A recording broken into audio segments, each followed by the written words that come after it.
pressure equal to force over area. Okay, so this is the area, for example, the area, and then the force is here. So we have to know that the force and the area must be perpendicular to each other. That's the thing. So we can't simply use this formula. To use this formula, the condition is the force and the area must be perpendicular to each other. Okay, then you can use the force here to divide by the area over here. Okay, so in case if they are not perpendicular, let's say for example, I draw another area of this size. Okay, so this is the area. And let's say your force is not perpendicular anymore. Your force is having a particular like this. So from the horizontal, we have an angle of theta, let's say. Okay, we have an angle of theta. Okay, so let me put it in different color, so it's not obvious enough. Okay, so we have an angle of theta over here from the horizontal. So the force is acting in the direction which is not perpendicular to the area. So in this situation, how are we going to find the pressure? So we need to know that the basic idea is the force and the area must be perpendicular. So if they are not perpendicular, we need to find the perpendicular component. Okay, we need to find the perpendicular component. So how to find it? Okay, let's take a look. Imagine we have a right angle triangle. Okay, we form a right angle triangle. This force must be the hypotenuse of the right angle triangle. Okay, where the vertical component is something that we need to find. I call it Fy. Fy. The horizontal component Fx, you can just ignore about it. So we need the Fy because Fy is perpendicular to the area. Okay, so we need Fy. So how to find Fy? We use, let's say, we use SOHCAHTOA, okay, SOHCAHTOA, sine, cos, tangent, which means, so I use sine here because it involves the opposite. The opposite is Fy divided by hypotenuse, which is the F. So you want to find Fy, so basically I can use Fy equal to F sine theta for my case here. Okay, so once I get the Fy, which is F sine theta, and then I can find out the pressure. So the pressure, we use the perpendicular force divided by the area. So that is the thing. So the other thing about this formula is we also need to know that if we have small area, then the pressure is big. So imagine you put a very small values over here, let's say 0.001, then something divided by 0.001 will end up with a big answer. So the pressure will be big. Okay, so small area resulting in a high pressure. So example for this is like, for example, a nail. Okay, so a nail, imagine a nail has small area because this point is sharp. So the area is small. So because of this small area, so it creates a high pressure, and because of that high pressure, it can penetrate through the wood or the wall. So that is the example. Small area resulting in high pressure, and hence it penetrates. Okay, so through the hard surface. And then the units for pressure is Pascal. And if you don't want Pascal, you can use Newton per meter square. Newton per meter square. So as the units for pressure. Okay, so we have done pressure in solid. So, pressure is directly proportional to force. Yes, correct. Okay. Yeah. So where you can say that if the force is greater, the pressure is greater, but it's inversely proportional to the area. The smaller the area, the higher the pressure. Okay. So now let's see the second part, pressure in liquids. So pressure in liquids, So for example, you can experience that in our daily life. If you are good in diving, so I think you experienced that before. You dive to a deeper part of the water, then your eardrums should experience greater pressure. So something like that. So the deeper you dive, then the greater the pressure. So that is pressure in liquids. The water is pressing your eardrum. Okay, so now let's see the formula. Pressure equal to density. The density is represented by using this symbol. This symbol looks like P, but it is actually not P. It's actually rho. Rho. So this symbol is the density is rho. Rho write in this particular way, something like P, but it turned in a way which is a bit stylish. So we call this rho. So this is rho. Gravity is G. So gravity is just 10.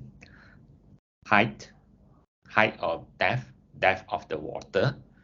So that is H. So P equal to H rho G. Height multiplied with density multiplied with G, the gravitational acceleration. Okay, so then you will get the pressure. So example, let's see how we use this. Okay. Let's say, for example, if you have a swimming pool. Okay, so we are diving somewhere below of the swimming pool. Okay, so you have to check the depth of the water from the water surface all the way to your ear or to your body. So the H is here. So let's say you are just 2 meters below the water surface. Okay. Then after that, how much pressure is experienced by our ear? Okay, so we can count it. P equal to H rho G. Okay, so P equal to H rho G. How are we going to use it? First, the H is the depth of the water, which is 2. The rho here is the density of water. So density of water, if you're not sure, you can always Google search. Okay, so density of water is 1,000. 1,000 kg per meter cube. 1,000. Then G is 10. Okay, then you count, you get 20,000. 20,000 Pascal. Okay, so that is how we count the pressure of liquids. Okay, so let's see the information here. The second point, at a depth of 10 meter in water, the pressure is always 100,000 Pascal. 100,000 Pascal. So let's see whether we can get it or not. Okay, so if it's 10 meter, P equal to 10, density of water is 1,000 times 10 again. Compared to chemistry, the density of water is 1. Okay, so because in physics, so in physics we use 1,000 kg per meter cube. Okay, but in chemistry, our density of water is 1 gram per cm cube. So they use different units, so that's why I end up with different value. Be careful with that.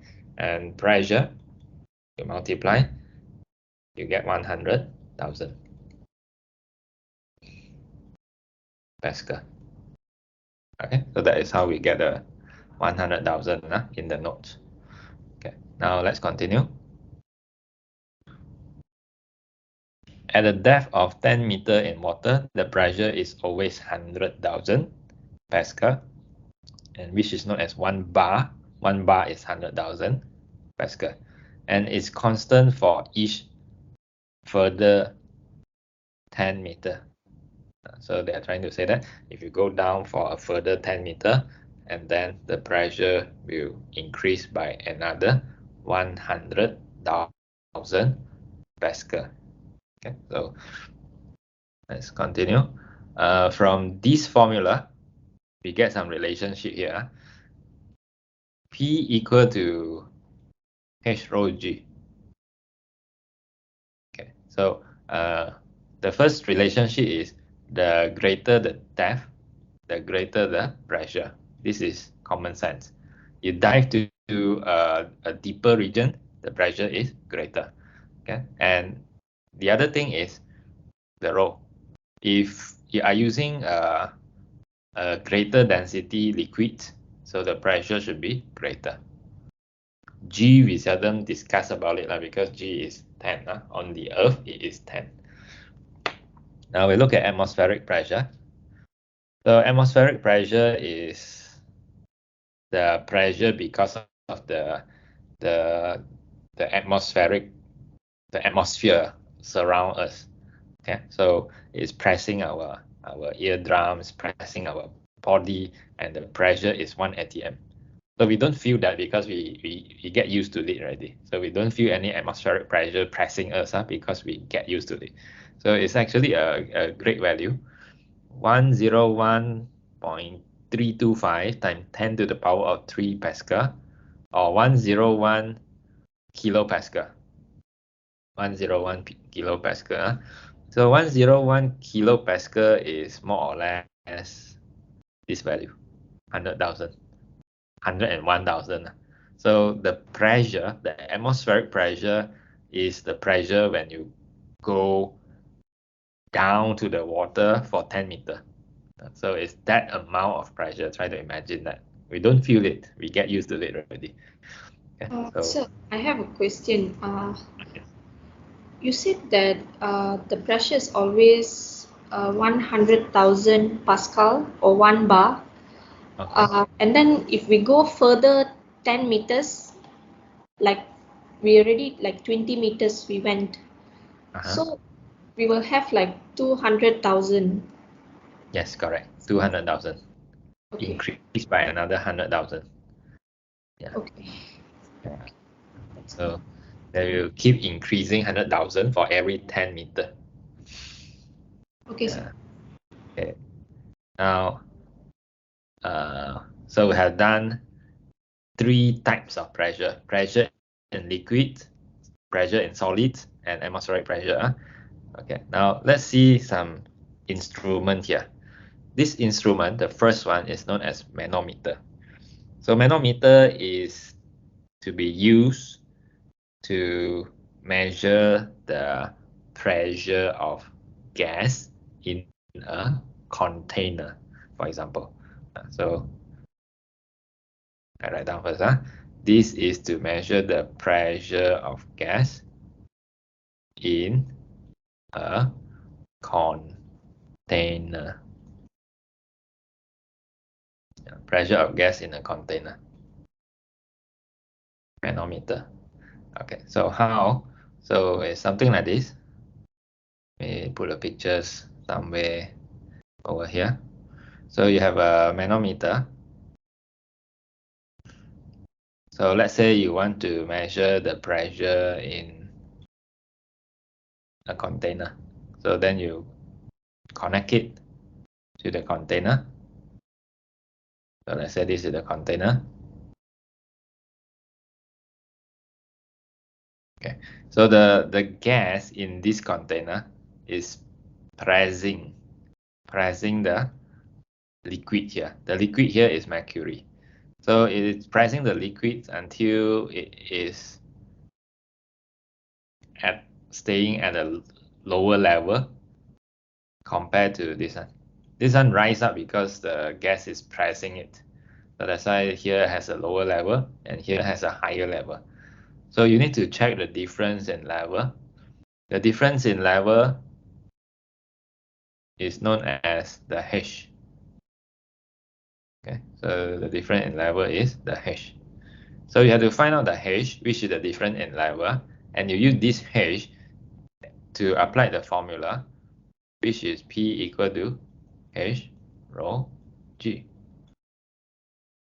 P equal to H rho G, to find out the pressure. So, please repeat from the gas at the part where the gas will push the mercury down, please. Oh, okay, sure. Okay, I repeat it again. You connect the manometer to a container. So this container has gas inside. So it has pressure. So the gas pressure in the container is pressing the mercury. And because of that, the mercury goes to a lower level on this side of the manometer and go to a higher level on the other side.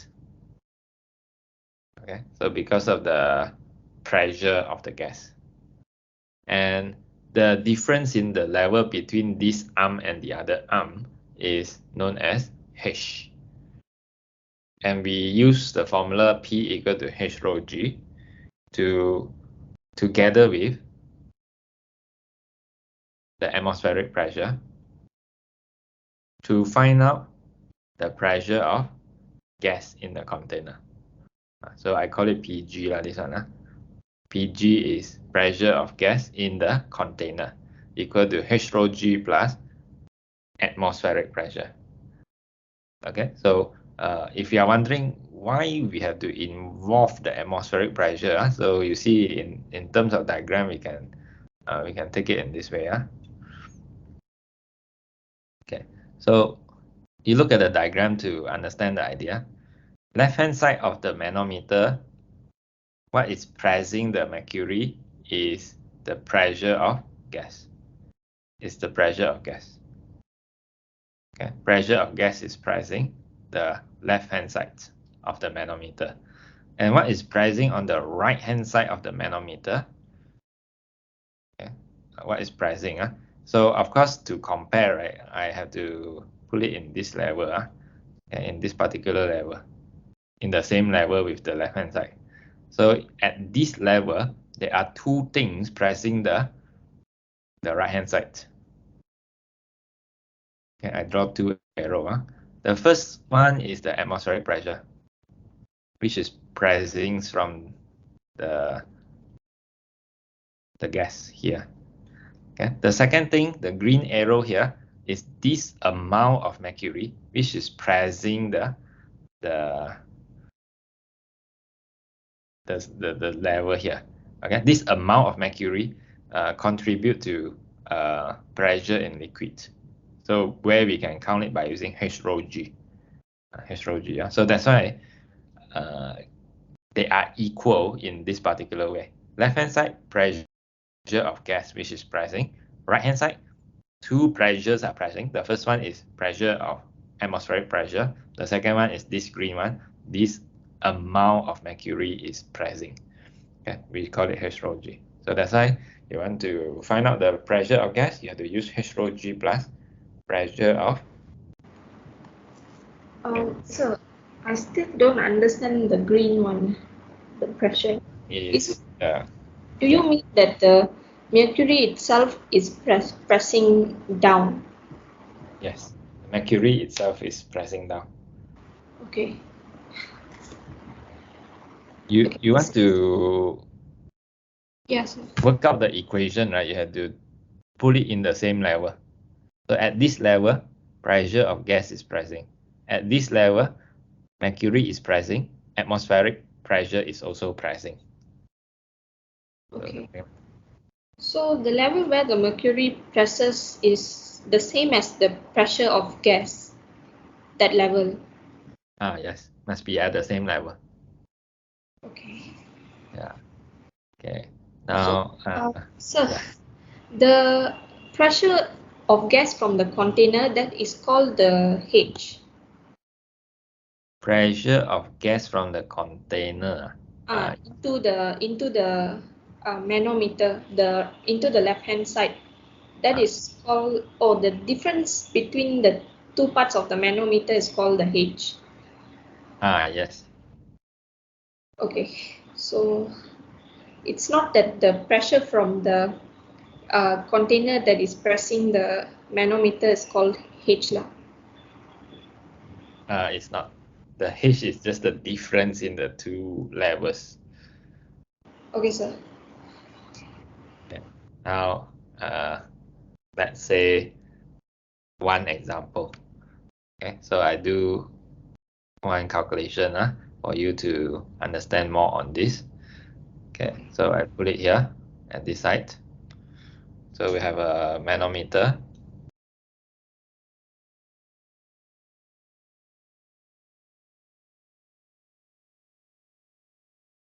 So the manometer is joined to the container. So this is the pressure of the gas pressing the mercury and make the other side rises. So the difference of height is 8 cm, let's say. 8 cm. Okay, so you need to know this is mercury. And we need to know the density of mercury is 13600 kg per meter cube. That's the density of mercury. So once you know this value, then you can find out the pressure of gas from the container. So we use the formula: pressure of gas equal to H rho G plus atmospheric pressure. Okay, so the H, 8 cm. But you cannot use 8 cm, you have to use meter. The SI units for length is meter. So 0.08. The density, 13,600. The G is 10. So you get the pressure of the mercury. Then we also have the atmospheric pressure. So the atmospheric pressure is 101.325 times 10 to the power of 3. Okay, now we just check with calculator. Okay, so for the mercury, let's see, 0.08 times 13600 times 10. So we get this value. And then for the other side, we get 101325. So we add up. Then we get 112205 Pascal. So that is how we make use of the information, or the formula that we learned just now. Okay, so remember, manometer is used to find the pressure of a container. So let's see the information here. A manometer measures the pressure difference. Pressure difference. So because of the pressure difference, that's why there is a difference in level on both arms of the manometer. The height difference shows the excess pressure in addition to the atmospheric pressure. So the height difference is the addition pressure due to mercury. Okay. Now barometer. So barometer compared to manometer, manometer is to measure the pressure of gas in a container, but barometer is used to measure the atmospheric pressure. So it's used to measure the atmospheric pressure. The atmosphere is pressing the mercury at this particular places, and then because of that, it press and make the mercury rises to a particular level. And how much is this going to rise from the surface? So it's going to rise by 760 mm, which is 76 cm. So that is what happened when you put barometer on the Earth. So the mercury will rise by 76 cm. Okay, so here is vacuum. It's vacuum. Tube with vacuum at the top and mercury filling the rest. Pressure of the air pushes down on reservoir, forcing mercury up the tube. So press here and then forcing the mercury go up the tube. And measure the height of mercury. So to measure the height, you have to measure from the surface to the level here. So you will get 76 cm or 760 mm. And this is equal to 1 atm. Equal to 1 atm. Okay. So now let's practice in this way. So we know P equal to H rho G. Okay, so let's see it here. If P equal to H rho G, and now we have the 760 mm there.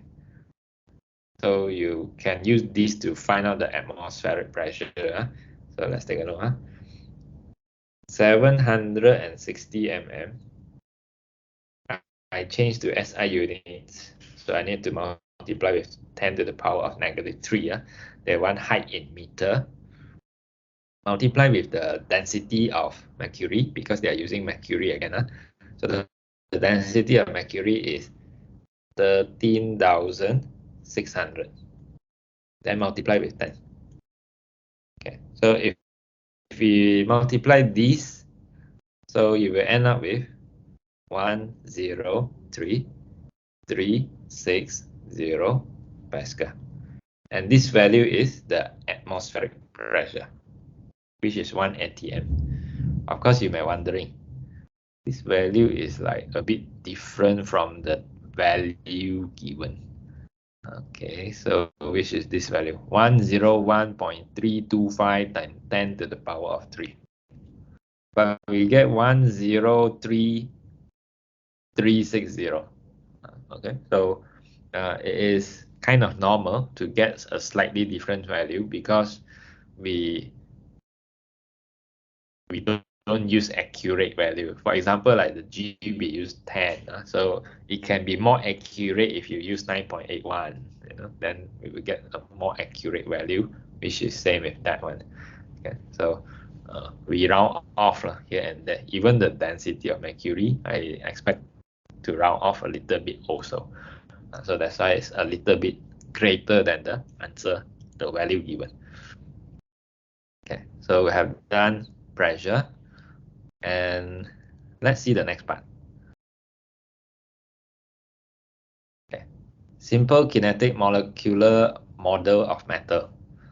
So states of matter, we have 3 states: solid, liquid, gas.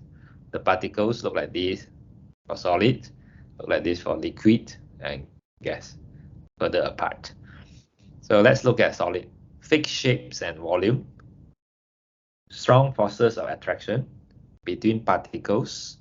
That's why they are so close to each other, because they are attracted strongly. And then fixed pattern. There's a particular like this. Atoms vibrate but can't change position. They vibrate around the same position. So they can't go to other positions. It has a fixed volume and shape. Solid has fixed volume and shape. Okay, we know this already. This should be something basic for us. Now, let's look at liquid. Fixed volume but changes shape. It follows the shapes of the container. So that's why depending on its container.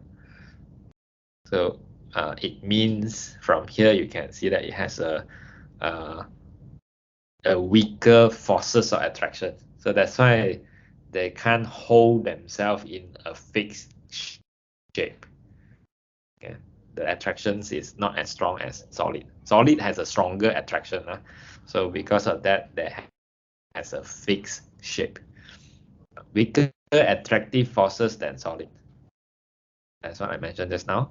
No fixed pattern. Liquid takes shape of their container. Particles slide past each other. So that means, for example, this group of particles are moving to the right. Maybe this group of particles is moving to the left. They slide past each other. Okay, so we look at gas. No fixed shapes or volume. Gases fill up their containers. So the volume is not fixed. It follows the container. If the container is 100 ml container, then the gas is 100 ml. Okay, so if the container is one liter, then the gas inside is 1 liter also. So its volumes is affected by the container. The shape also, no fixed shape.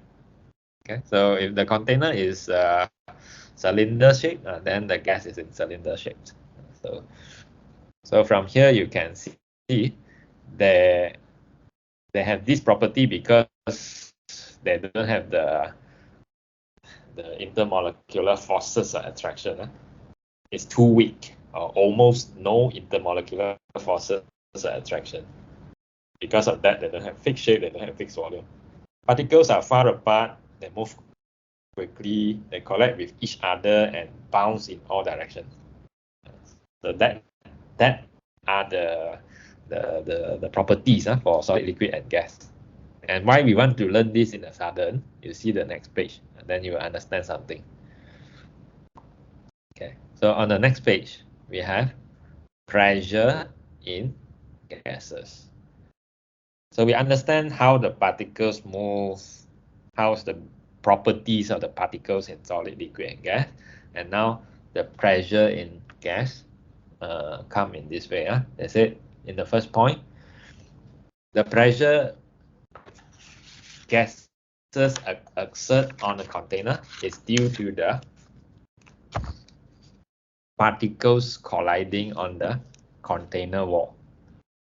So that means the collisions of the particles on the wall causes the pressure of gas. Okay? So if the volume is constant, then increasing the temperature will increase the pressure.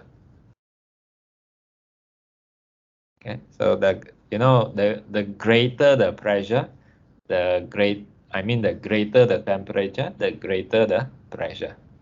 So basically, because if the temperature is greater, okay, I write here, when the temperature is greater, then the kinetic energy is greater.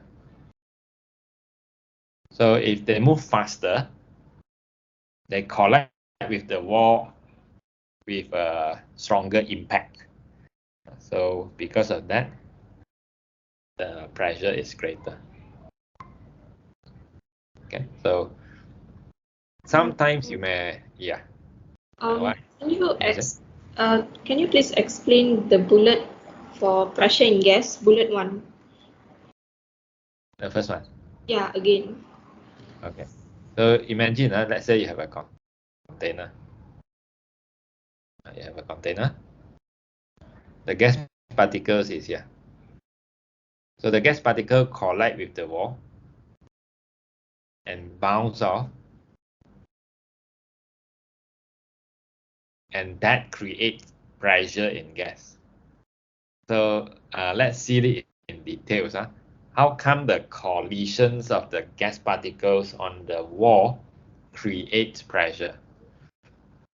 Okay, so we start with pressure equal to force over area.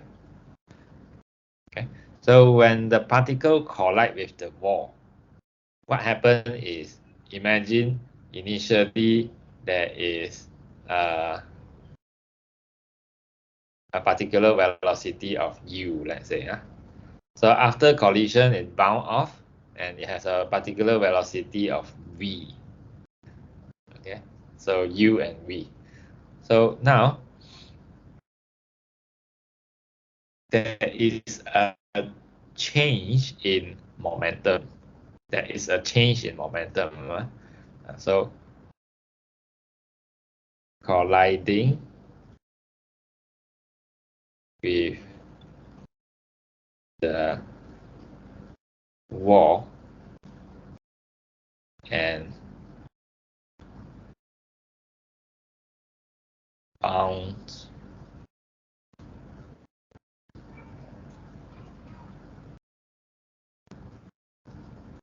off, okay, causes change in momentum. You see, the way that we explain it must be in terms of physics. Colliding with the wall and bounce off causes change in momentum. Change in momentum is mv minus mu. mv minus mu. So we also know that change in momentum is impulse. It's impulse. So impulse equal to change in momentum and equal to ft. So because there is a change in momentum, then there is a force, mv minus mu over t. Okay, so there is a force. So this force, you put it in the numerator of the formula, then divide by the area, and then you will get the pressure.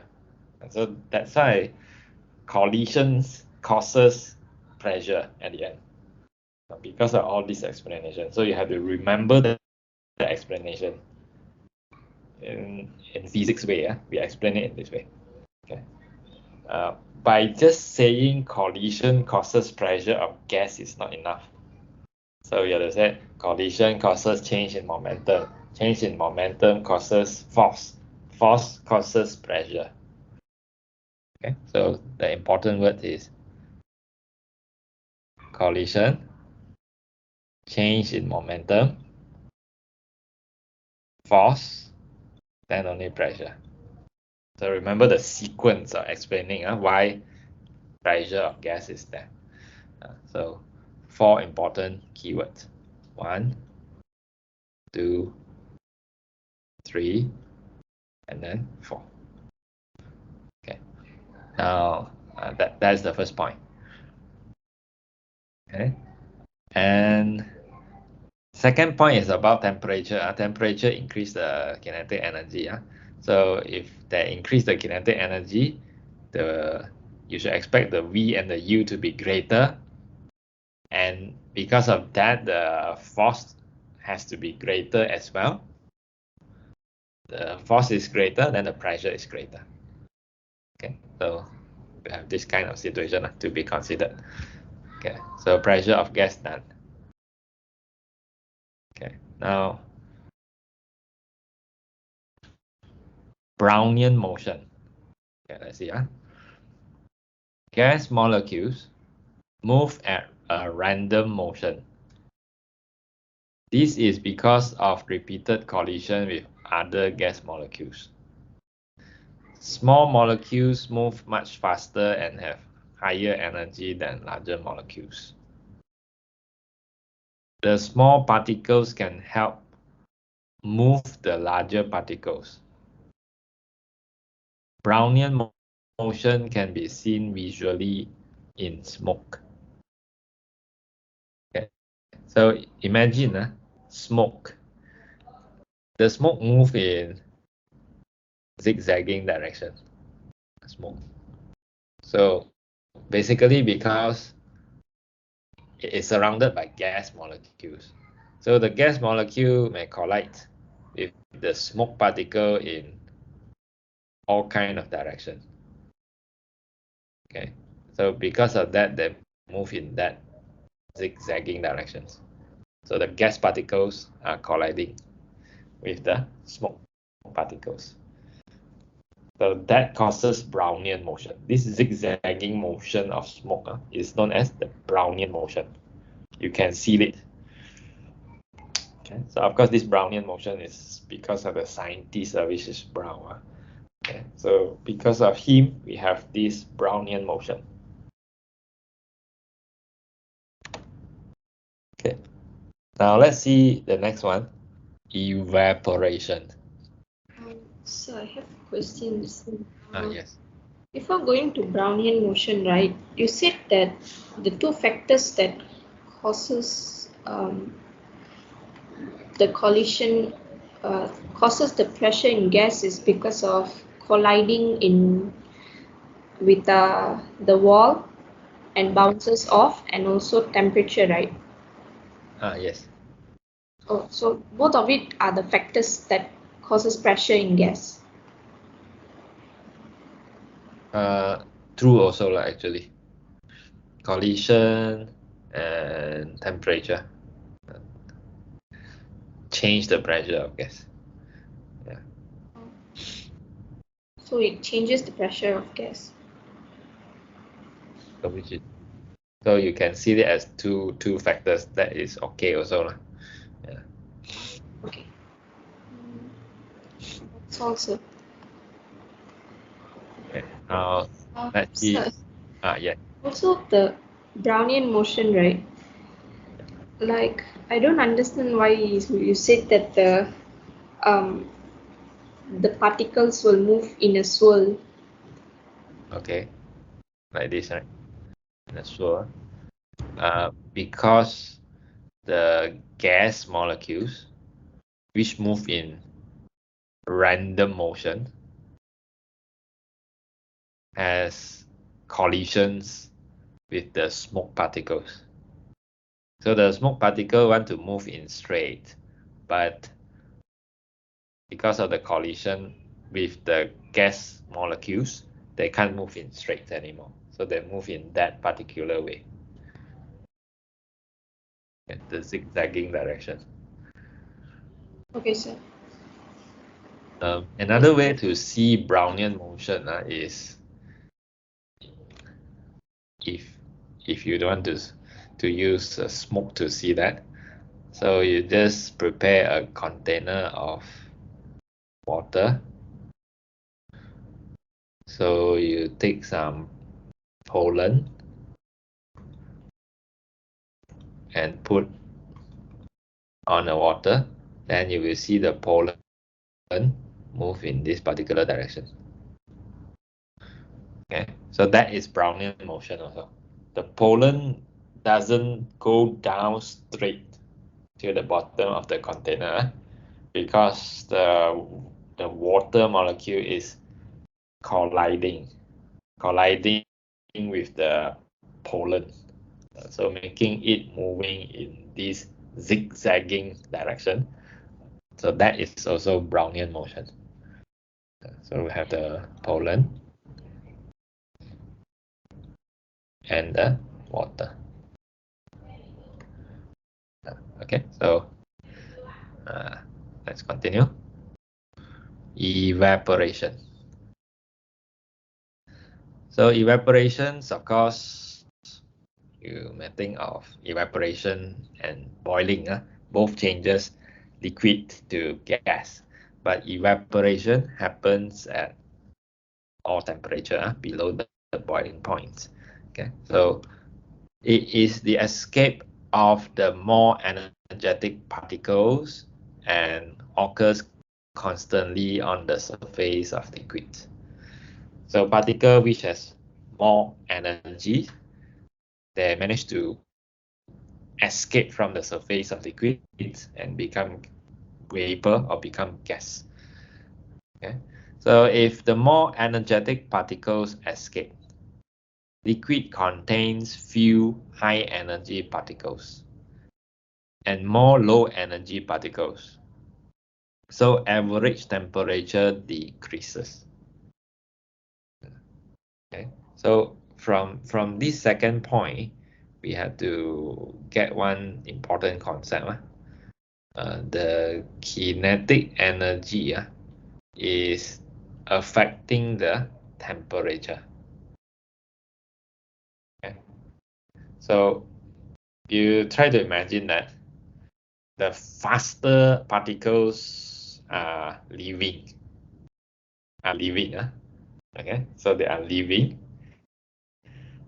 So what remain are the slower particles. So in average, the kinetic energy of the remaining particles are lesser. And because of that, temperature is lower. Okay, so that kind of idea. Okay, so that's why the evaporation has cooling effect, because it decreases the average kinetic energy of the particles of liquid. So that's why it has cooling effect. Okay, now let's see the next point here. Evaporation can be accelerated by increasing the temperature. So this is logically true, because you increase the temperature is related to kinetic energy. So if the temperature is higher, the kinetic energy is greater. So the particles has greater kinetic energy, can escape from the surface of liquid. So the next point, increasing surface area. So imagine you hang the clothes, you have to unfold it and make it exposed to the sunlight. So that is where we increase the surface area. And because of that, there are more molecules that are close to the surface. So there is a greater chance for the molecule to be escaped. Reduce humidity level in air. Humidity level in air means the moisture in air. So you reduce the moistures in air, the air become dry. That means less water, so or less steam vapor, so it's dry. If the air is less humid, fewer particles are condensing. So that is how the factors affect the evaporation. You know, try to imagine. I draw a picture here, a container with liquid here. So we have evaporation that happens on the surface of the liquid. But don't forget about the condensation is also happening at the same time. So the air over here has water molecules, so they may just condense and go back down to the water. Condensation may happen at the same time. Okay, so if you reduce the humidity of the air, that means you reduce the water molecule in the air. So the chance of the water to condense back to the liquid is smaller. Okay, but the chance for the water to get escape from the surface remain high. So because of that, the net effect is evaporation continues to happen. Okay, so without having much condensations. Okay, next point. Blow air across the surface. Remove molecules before they can return to the liquid. You know, they want to go back to the liquid, but it has been blown away by the air. So because of that, the blow of air increase the rate of evaporation. Okay, so because the molecules are blown away, they can't return back to the liquid through condensation. Okay, so pressure changes. So we have this formula, P1 V1 equal to P2 V2. So how to use this formula? Let's say one example. Okay, so I put one example here. So this is when temperature is constant. Right. Temperature is constant. Okay. Temperature is constant. Okay, so I have a container and I put a piston here. The gas is here. So I put a load here. Okay, so the load M. Now, if I increase the number of load, so let's say now I put two pieces of load here, M and M again. So we should expect the gas has a smaller volume because of the pressure that increase here, pressing the gas, and the gas will have a smaller volume. So this one V1. V1 is greater because less pressure. V2 is smaller because greater pressure. So from here, we know that pressure and volume are inversely proportional.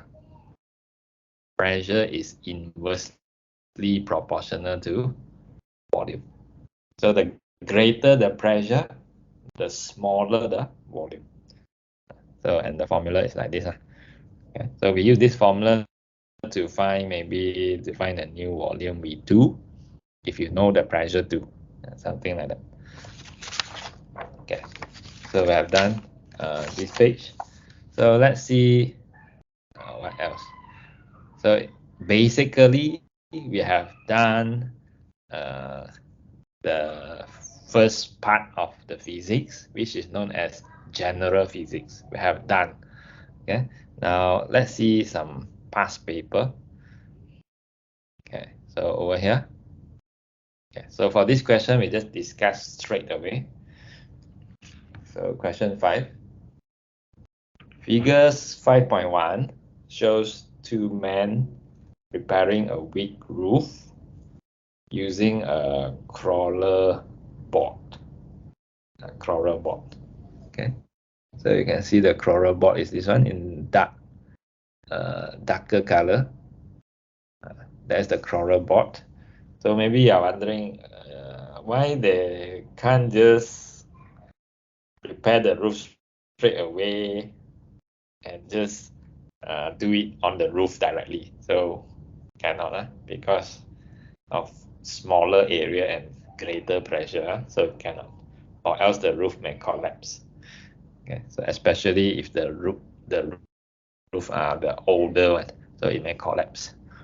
Okay, now A, explain why use of the crawler board prevents the man from falling through the roof.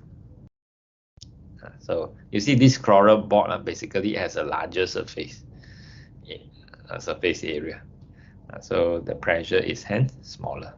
So imagine P equal to F over A, right? So if this is bigger, then the pressure is smaller. So we have to explain from that aspect.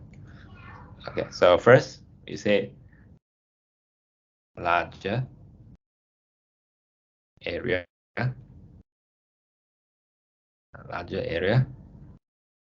in contact with roof. Okay, then after that, because of the larger area, the weight spreads out, and because of that, we have lower pressure on roof. Okay, so that's how we explain. They give 2 marks only. So it means you can just say any 2 points out of the 3 points there. Any 2 points. Okay, now let's see B. The crawler board has a weight of 400 Newton. The total weight of the 2 men is 1,600 Newton. So they give 2 values for the force, 400 Newton and 1,600 Newton. The area of the crawler board in contact with the roof is 0.8 meters square. So we have force, we have area.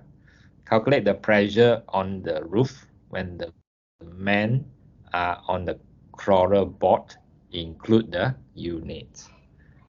So this is kind of direct, basically. Okay. And you see they give 5 marks, Nothing much to count, just use pressure equal to force over area and they give 5 marks. So let's see. Pressure equal to force over area. So the force, we have 400 and 1,600. The area, 0.8.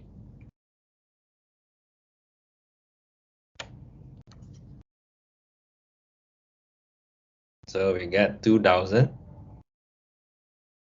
over 0.8. So we get 2,500 Pascal.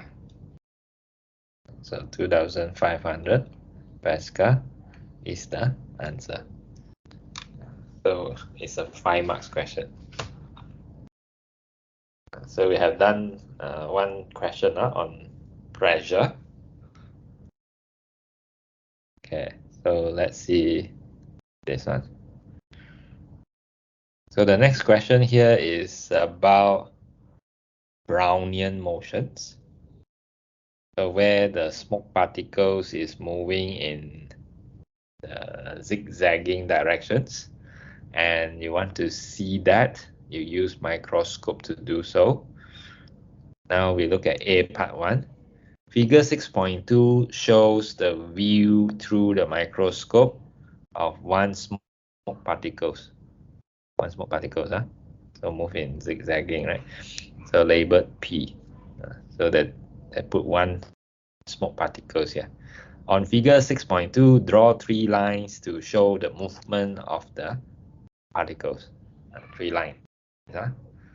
So 1 line, 2 line, 3 lines. So we make it move in a zigzagging direction. Okay, now that is Brownian motion. Part 2, explain what causes the smoke particles to move. Okay, so you have to say collision.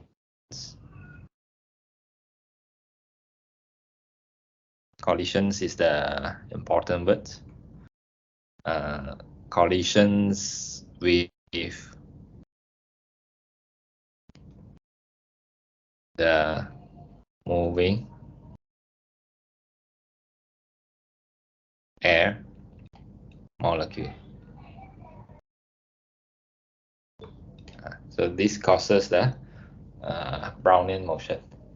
It's the A molecule which move randomly collide with the smoke particles and causes it to move in this particular direction. So we look at B. The A containing the smoke particles become warmer. Suggest how this changes the movement of the smoke particles.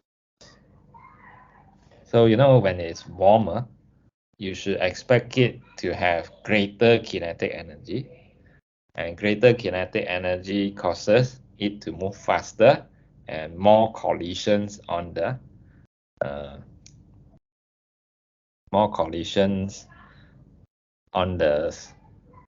smoke particles then. Okay. So the A molecules will collide more with the smoke particles. So suggest how this changes the movement of the smoke particles. Sir, I still don't understand this question. Can you please explain? First, they say it becomes warmer. So warmer means temperature increase. So temperature increase the kinetic energy of air molecules. You know, air molecule move in random motion. So now they move in random motion in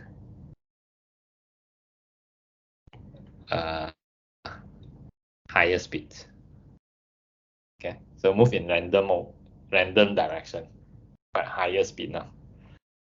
And because of that, you should expect it to collide with the smoke particles more frequent and causes the smoke particles to change in directions more frequent. So that is how it affects. Okay, I write down first. Higher kinetic energy of A molecules causes the A molecules has a greater or a faster random motions. Then you have more collisions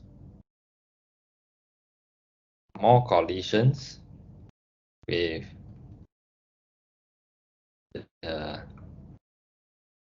the smoke particles.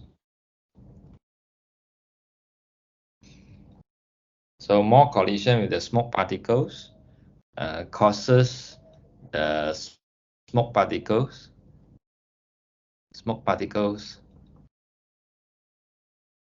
change direction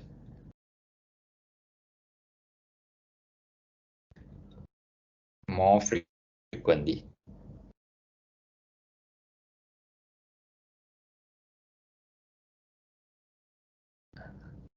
So I put in a flow chart for you. You try to process the information step by steps. And when it comes to the answer here, so you can either say more collisions,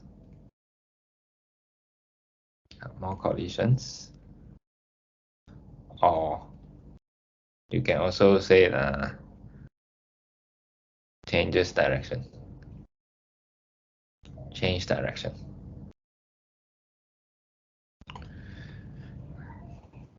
Okay, so which is part of the whole story. The more collisions or change directions. Okay.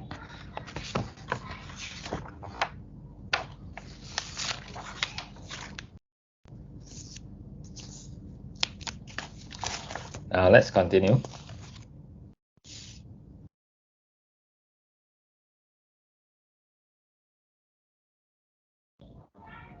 Okay, so let's look at this and another questions involving pressure. So this is a different situation here. Figure 3.1 shows an oil tank that has a rectangular base of dimension 2.4 meter by 1.5 meter. That's the base, 2.4, 1.5. The tank is filled with oil of density 850 kilogram per meter cubed to a depth of 1.5 meter. So calculate the pressure exerted by the oil on the base of the tank. Okay. Now we have to use, based on the information given, you see the give density, right? that give the depth, right? So we should think of P equal to H rho G. P equal to H rho G, yeah? Okay, so we have the H, 1.5. We have the rho, or the density, 850. And then we have the G, which is 10.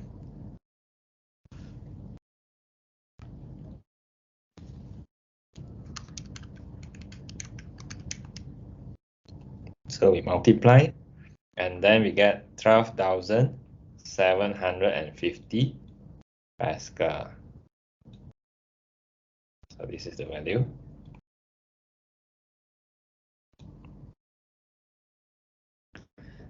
Okay. Now they say the force exerted by the oil on the base of the tank. Okay, so the force. So we have to think of another formula of pressure. Pressure equal to force over area. Okay, so in the notes, they put this formula under pressure of liquid.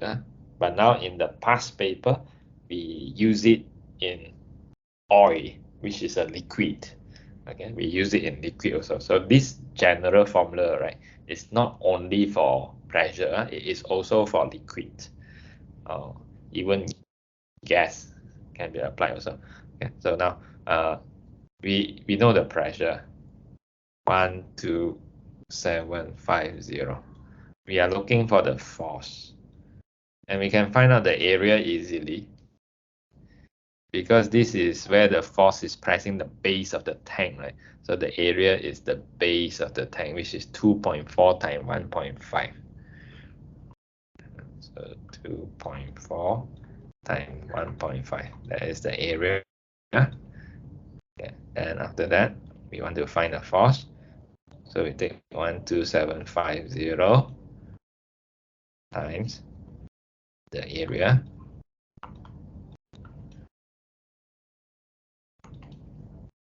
And we just press calculator. So we will get 45900 Newton.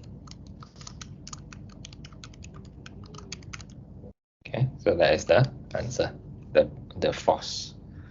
Then we write here 45900 Newton. Okay, now let's move on. Part B. The force calculated in A part 2 is the weight of the oil. So the force is also the weight of the oil. So calculate the mass of oil in the tank. Okay, so we have to calculate the mass. Okay. Now there are two ways to do it. You can use weight equal to mg.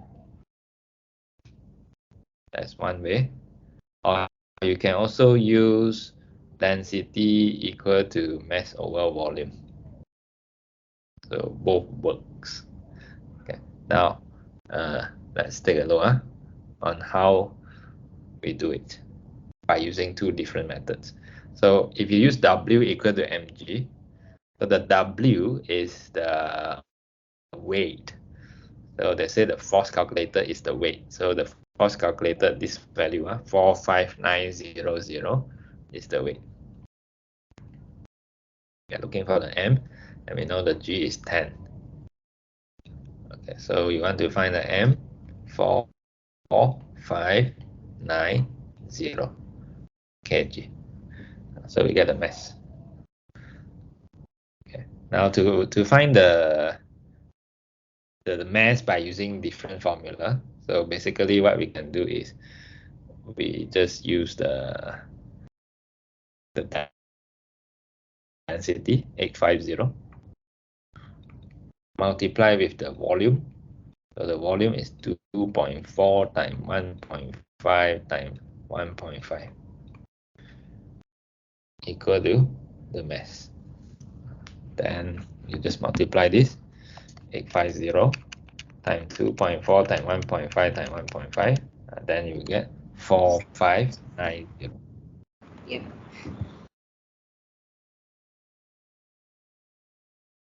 So two different ways to do it, but end up with the same answer.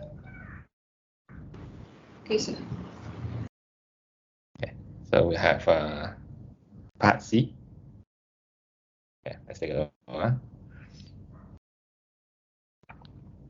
For part C, when he is checking the level of oil in the tank, a man drops a brass key into the oil and it sinks to the bottom of the oil. State what this shows about the density of brass. So of course, It has a lower density. so the oil has a lower density, because the brass sink. Okay, the brass key sink to the bottom, showing that the brass key has the greater density. So compared to the oil. So the density of brass is greater. Density of brass is greater than the oil. Okay, part 2. Explain how attaching the key to a piece of wood could prevent the wood from sinking. So you attach a piece of wood. Okay, so wood is low density. That's why we have a boat which is made of wood. So it is low density.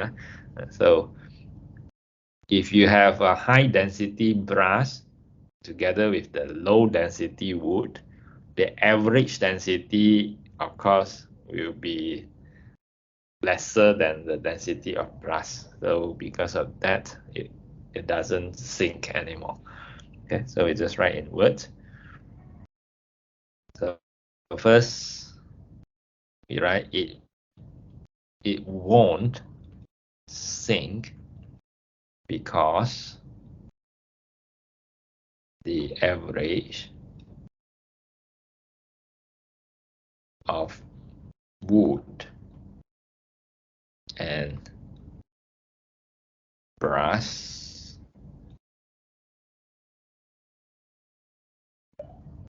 is less than the density of oil. Okay, and then we get the marks. Okay, so we have done this question already. Okay. Now, let's see something that is different a little bit.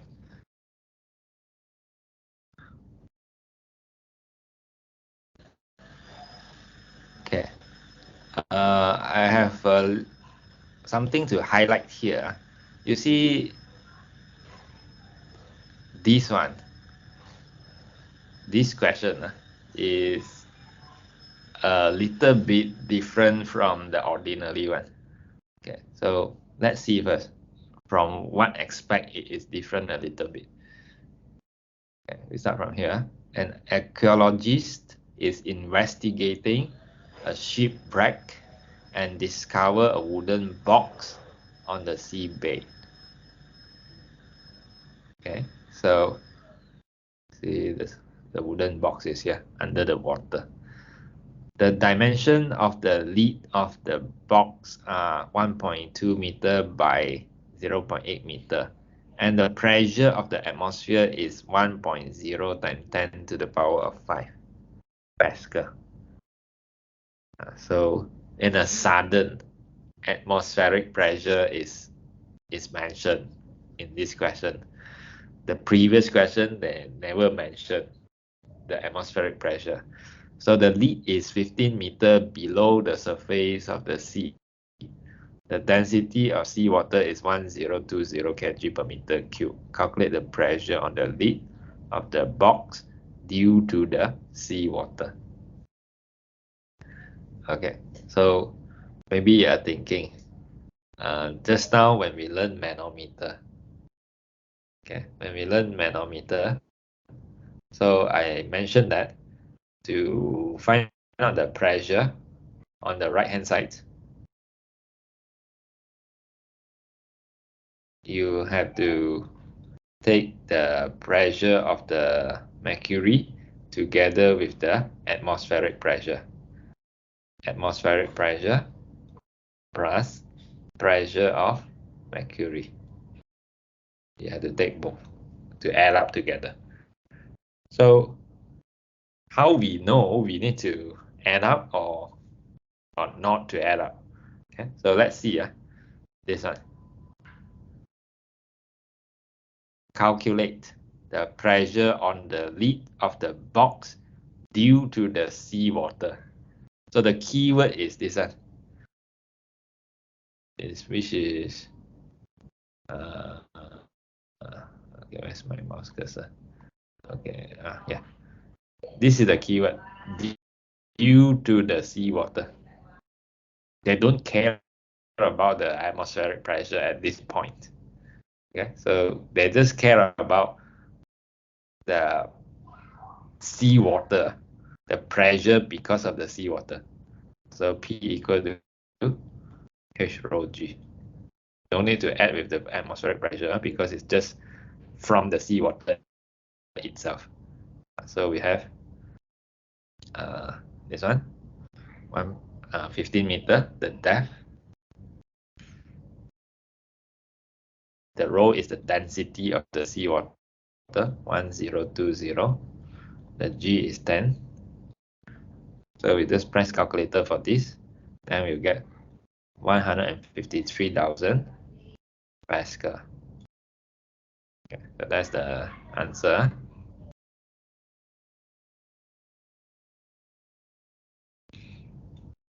Okay, now the total pressure on the lid. So the keyword is total. So when you see total, right, then you have to use the concept that we discussed just now. The pressure due to liquids add with the pressure due to the atmosphere. So you have to add them up. Okay, so we have to add up the pressure due to the seawater plus the atmospheric pressure, which is 153,000 plus the atmospheric pressure, which is given as 1.0 times 10 to the power of 5. So by adding these two, we get 253,000 Pascal. So we get this value, 253,000 Pascal. Okay, now let's come back to the previous question. Just take a quick look.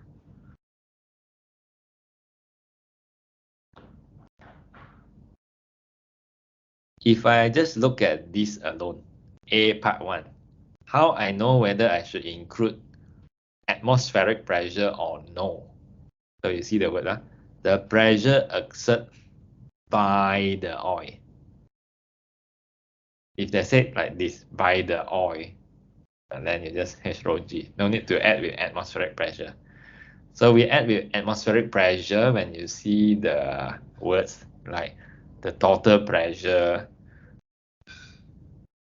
that acts on the lid, then you have to include the atmospheric pressure. So, or else they will mention in this particular way, pressure exerted by the oil, by the liquid only. So no need to include the atmospheric pressure. So you must be careful when to. So the first question also the due to the sea water, that is also a clue to show us that we don't have to add the atmospheric pressure. Yes, correct. Okay. Okay. It's due to the liquid only. No need to care about the atmospheric pressure. Okay, so be careful with this. This part is important. And now the downward force that the total pressure produces on the lid. The downward force. Okay. Downward force. So the downward force is it like the resultant force? Not really. The resultant force is like this. See, I draw a picture. I said this is the box.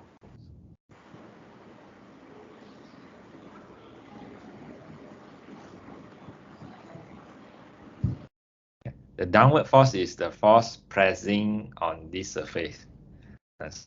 So this is the downward force. We also have another force, which is the upward force, which are pressing at the lower surface. Upward force. So if you want to find out the resultant force, so the resultant force is basically the upward force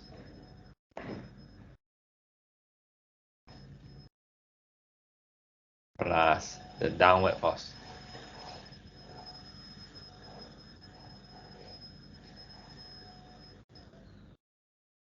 And then you will get the resultant force.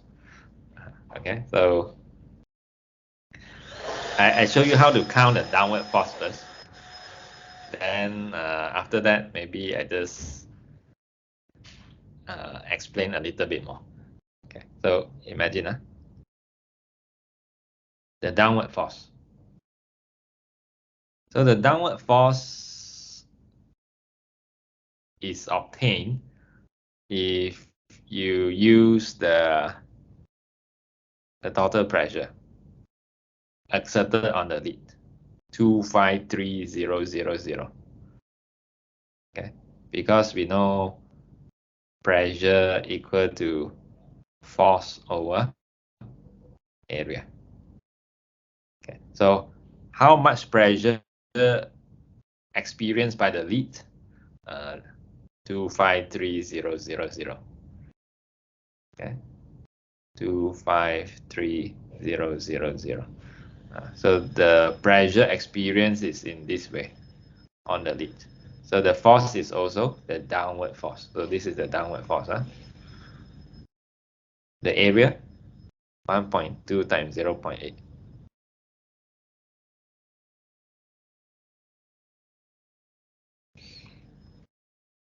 Then you can find the force by multiplying the three values.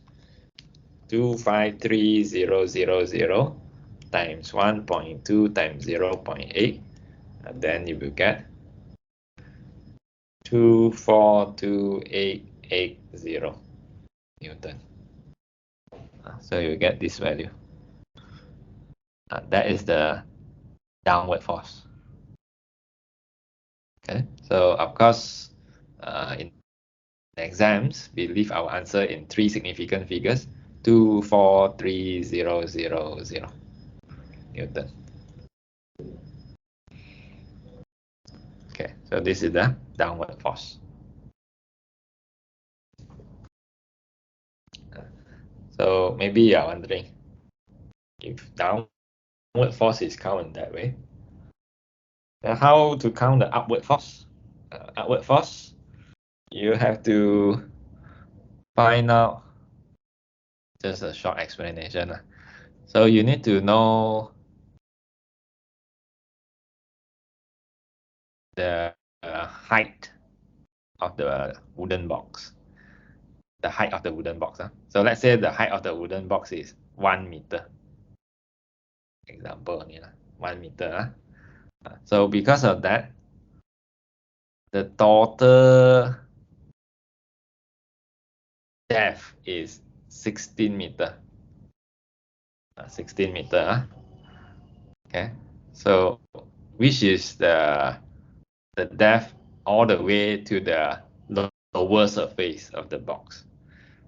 So when you want to find out the pressure due to the seawater, right? So you have to use 16 already.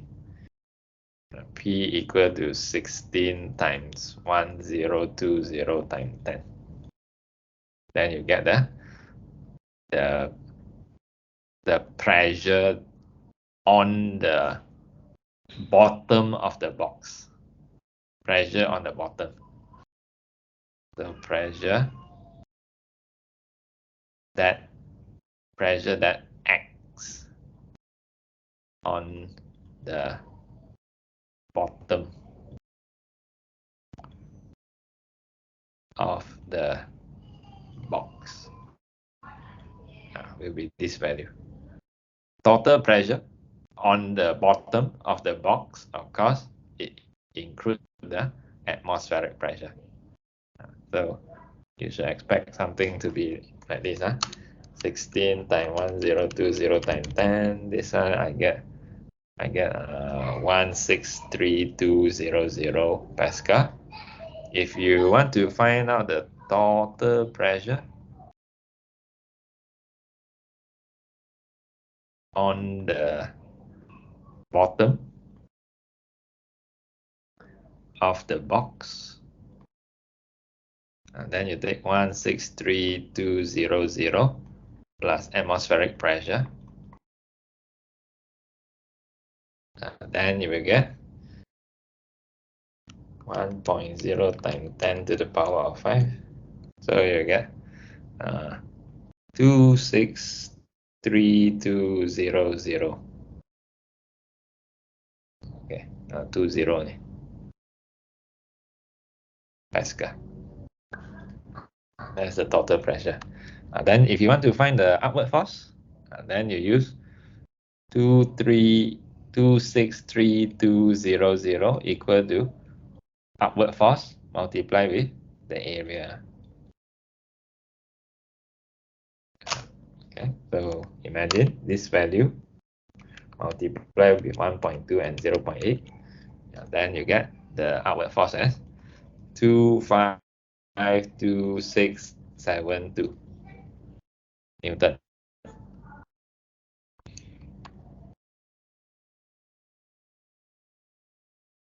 Okay, so that is the outward force which act at the bottom. And try to imagine if the downward force is this value, the upward force is that value, greater value. So at the end, what happened to the wooden box is it will just float because the outward force is greater. So there is a greater force that pushes it upwards. So at the end, it floats. It floats. Okay, so that's why when you count resultant force, you have a positive value minus with the downward, which is negative. So you get some resultant force that act upwards, making it float. Okay, so that is the buoyancy, buoyancy force. Okay, now let's see part B. Okay, part B, the force needed to open the lid is not equal to the value calculated in A part 3. A part 3, you get this, the downward force. But if you want to open the lid, you need, for example, you need greater force. Okay, so suggest 2 reasons for this. So of course, the value is different, supposed to be greater, okay? Because the lid itself has weight, which making the the total force to be greater as weight. Okay? It's not just the downward force due to the seawater and the atmosphere. There is also a weight the weight of the lead that causes the downward force. So you can say that.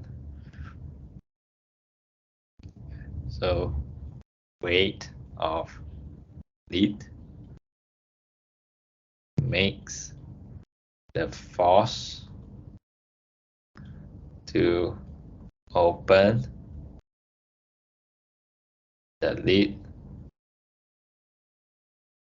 greater. Okay. The second reason that you may put is you can say there is also maybe because the hinge over here, the hinge which have frictions. When you want to open the lid, they may have frictions of hinge. So frictions of hinge makes the force to open the lid greater.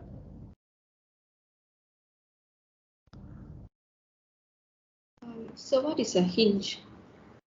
Hinge is this one. You look at the pictures here. So this one. This is the hinge. You know what is that? Yeah. So maybe this is rusting and it's harder to open because of the greater friction due to rusting. So that's the thing. Okay. So we finished this already.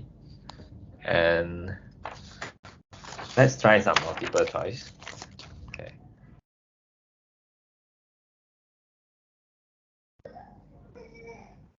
So we have one more question here.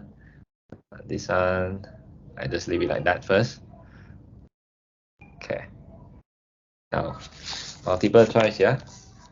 So we discuss together this one. Question 12.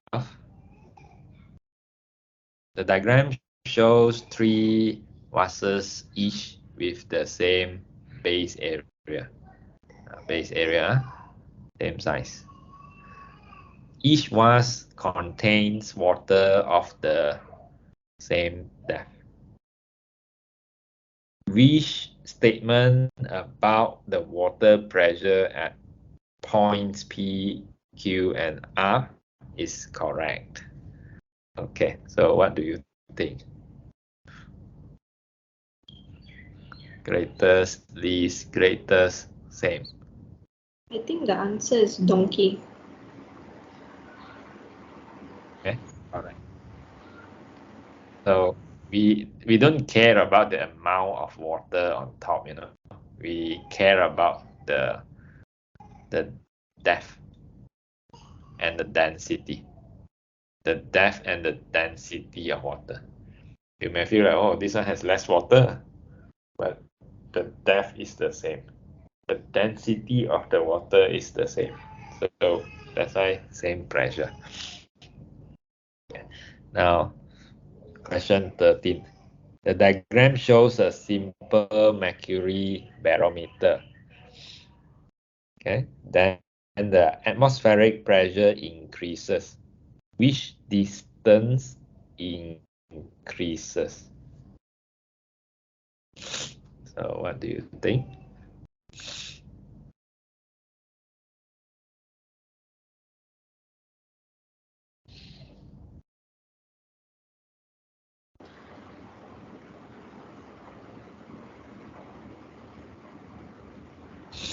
I think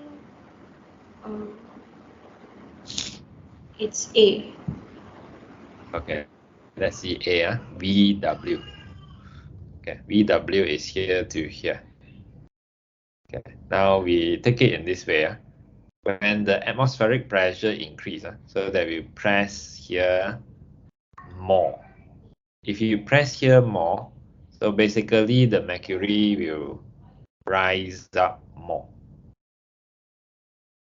Okay, imagine it is 76 cm. So because of the greater atmospheric pressure, it becomes 77 cm, for example.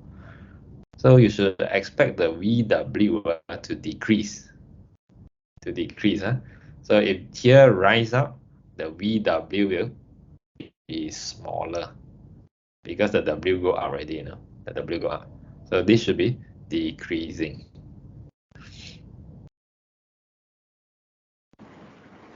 So I still don't understand. Imagine if the pressure is higher. I draw out. If the pressure is higher, so what happened to the barometer is the mercury will go to a higher level.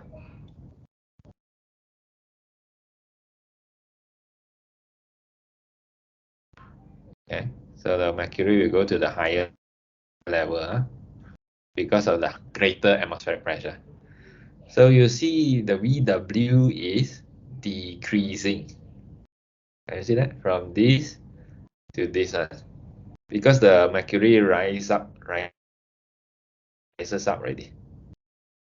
So the VW decreases. So we can't choose VW because it decreases. We have to choose the one that increases. So let's see WY. Y is here. WY. So increase already, right? You see, WY is initially a bit small. Now it becomes greater because W rises already. So it should be W. So as the distance is getting further apart already. Okay. So that's why it's supposed to be P. XY decrease. Why? Because we are pressing down. So it go to a lower level. The X go down a little bit already. So the XY decrease. XZ decrease also because the X go down a little bit because of greater atmospheric pressure. It go down a little bit and it push the mercury out a little bit. So that's why the XZ should decrease. So that 3 should decrease. Only WY increases. Okay. Now let's see this. Question 12. Okay. So question 12, a T-shaped grider, a girder, is placed on the ground in the position X. It is then turned over to position Y. What happens to the force on the ground and what happened to the pressure on the ground? Okay, so force increase or same? Pressure increase or same? So what do you think?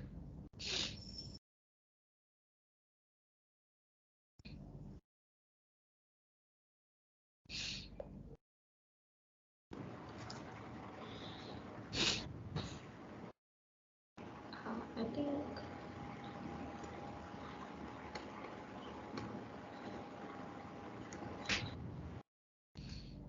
Yeah.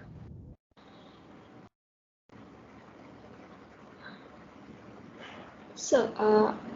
Actually, are they asking for the one that is turned the position Y or position X?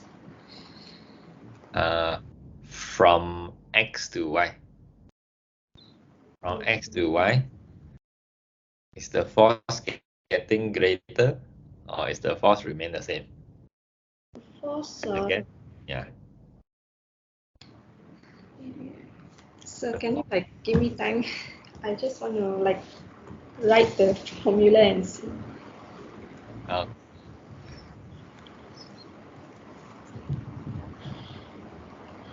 I think the force increases and the pressure also increases, so it's A.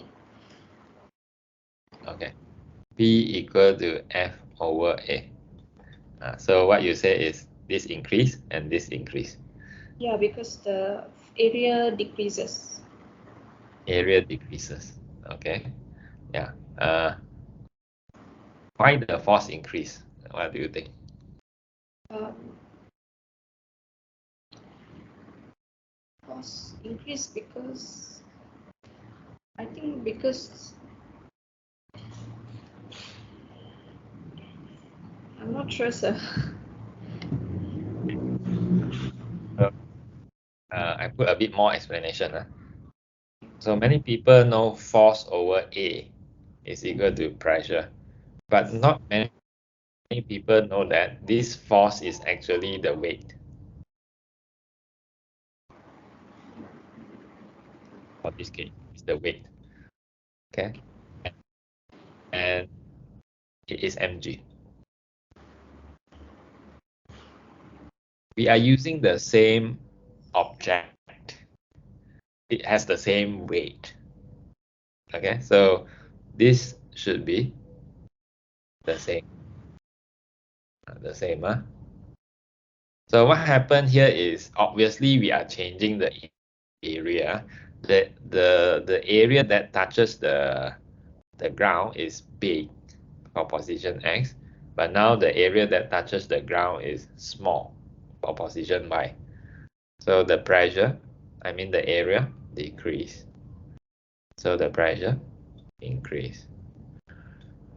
Okay, so remember that the force is due to the weight. The weight causes the force. So the weight So in this case, the weight or the force is the same. is the same. Okay. So the pressure increase. So should be C then. So remember the reason behind it. And then 13 is the same questions. You will realize they ask the same question sometimes.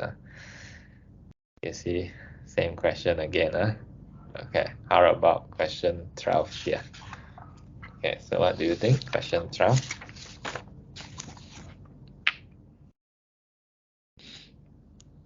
The diagram shows 4 solid pieces of the same metal. So same metal, same density. Each piece has the same thickness and stand on a bench as shown. So it's just that they are using different area to touch with the ground. Which piece of metal produces the greatest pressure on the bench? I think it's A. Yes, correct. So A has the smallest area, so you should expect it to have the greatest pressure. Okay, so 13 no need, because it's the same question. Okay, now let's see question involving Brownian motion. So they say what causes the random zigzag movement of Brownian motion of smoke particle suspended in air? So Answer is A. yeah, air molecules colliding with smoke particles. Okay, so that's correct. Okay, now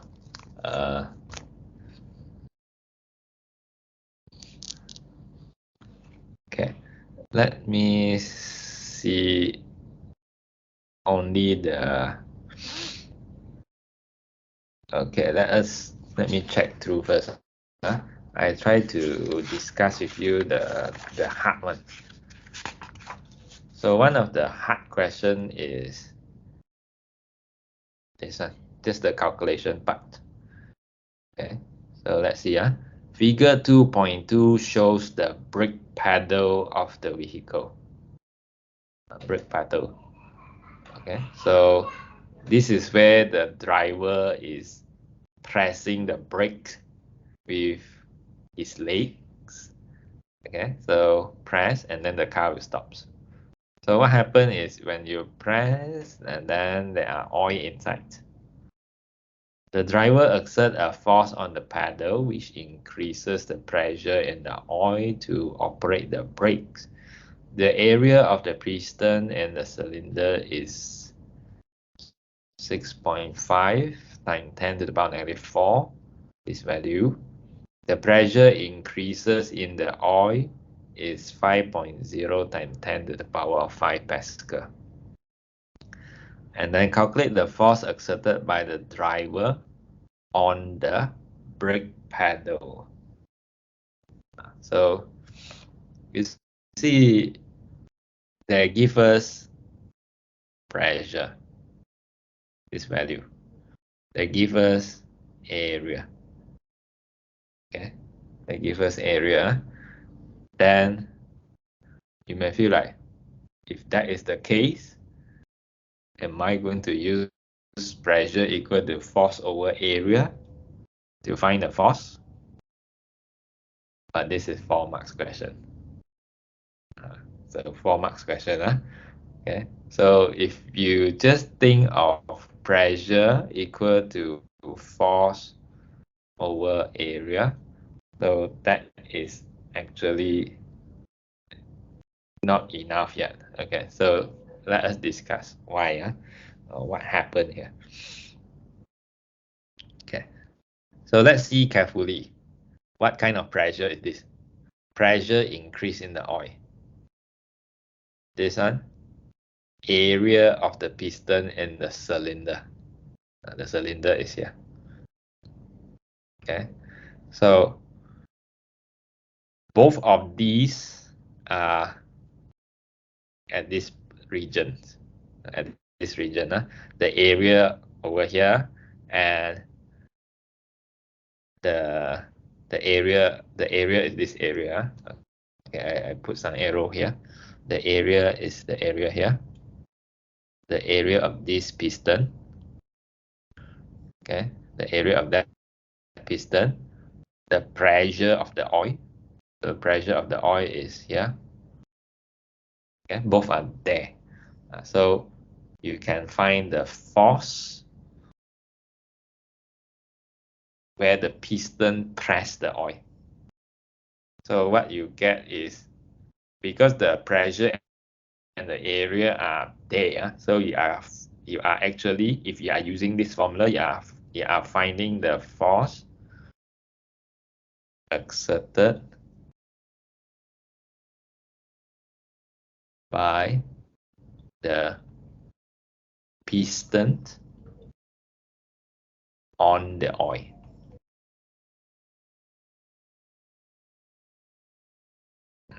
Okay, the force here, the force that pressed the oil. You are finding that. Okay, let's find it first. 5.0 times 10 power 5 equal to force over 6.5 times 10 negative 4. So we get force equal to 6.5 times 10 negative 4 multiplied with 5.0 times 10 power 5. So we get force equal to 325 Newton. So the 325 Newton is where? It is actually here. Okay, the force 325 Newton. Okay, so we get the 325 Newton as the force pressing the oil. 325 Newton. Now what they ask is calculate the force exerted by the driver on the brake pedal. They are asking for this force. If this force is 325, then how to find this force? Okay, so that is the thing. Okay, so how are we going to handle it is, you see we have a pivot there. Okay, there's a pivot there. And they give us 7.0 cm, 24 cm. Okay, so we need to know that we have to use moment. We have to use moment for this case. Okay, so why? Because P is given. We should consider the principle of conservation of moment. So which is F1 D1 equal to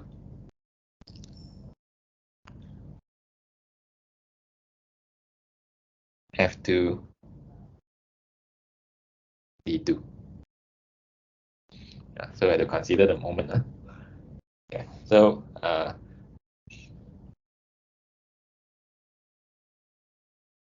F1, let's say I call 325 as S1.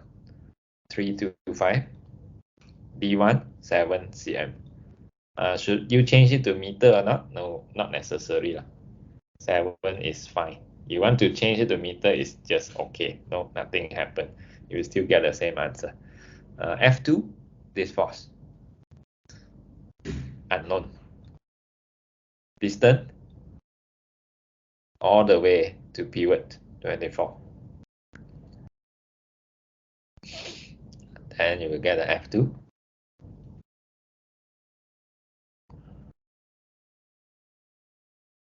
Okay. So you get the F2. So the F2 is 94.8.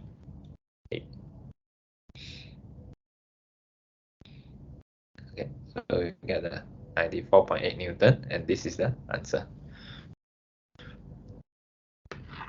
Okay, so that is the answer. It's harder question compared to others. Okay. Okay, so I think should be enough for our lessons today.